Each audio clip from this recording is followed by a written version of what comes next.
Assalamualaikum warahmatullahi wabarakatuh. Nama saya Tama Manggala Putra akan mempresentasikan materi tentang masuknya pengaruh Prancis dan Inggris di Indonesia. Sejarahnya, pada tahun 1799, pemerintah Belanda mengambil alih kekuasaan VOC. VOC mengalami kerugian besar dan akhirnya bangkrut dan dibubarkan. Semenjak pemerintah Belanda mengambil alih, penjajahan di Indonesia dilakukan oleh pemerintah Belanda. Sementara Inggris mengincar tempat lain yang belum dikuasai Belanda. Lalu, pada tahun 1808, pasukan Inggris sampai di utara pantai Batavia. Sebelumnya pada tahun 1800, pasukan Inggris sudah menghancuri galangan kapal di Pulau Onrus pada saat Belanda di bawah pengaruh Prancis. Mereka sadar bahwa mereka tidak bisa menakluki Batavia karena ada blokade laut dari Inggris. Orang penting dalam penjajahan Prancis, yaitu tokohnya Hiram Willem Daendels, Gubernur Jenderal Prancis yang keras. Januari 1808 sampai Mei 1811. Kebijakan Daendels membagi Pulau Jawa menjadi 9 daerah, mengangkat para bupati di Pulau Jawa menjadi pemerintah, menaikkan gaji pegawai agar tetap loyal pada pemerintah.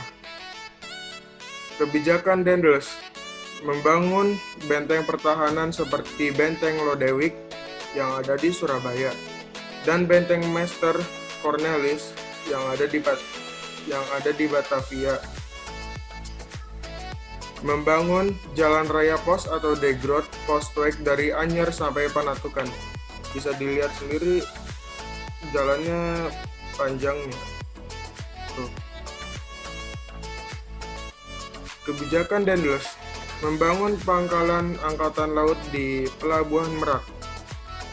Membangun angkatan perang terdiri dari orang pribumi seperti Legiun Mangkunegaran.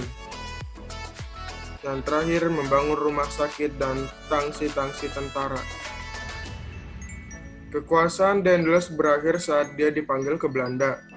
Ia kemudian digantikan oleh Gubernur Jenderal Jan Willem Jansen 20 Februari sampai 18 September 1811 pada pemerintahan Jansen.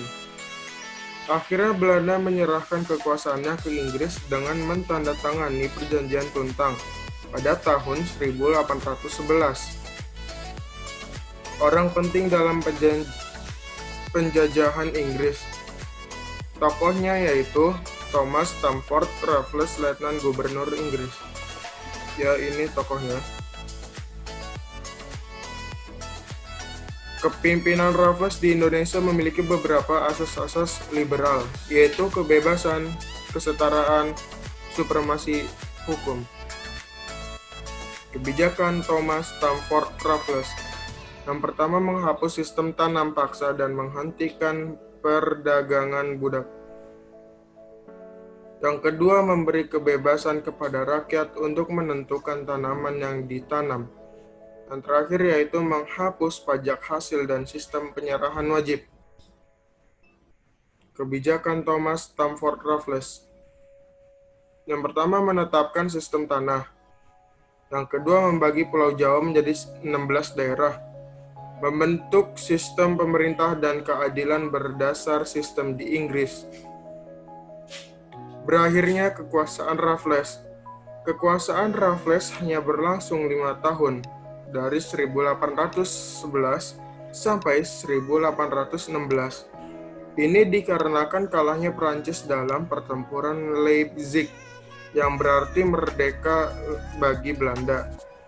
Hal ini membuat terbentuknya Konvensi London pada 1814, di mana Belanda mendapatkan kembali wilayah kekuasaannya di Nusantara, kecuali di Bengkulu dan resminya.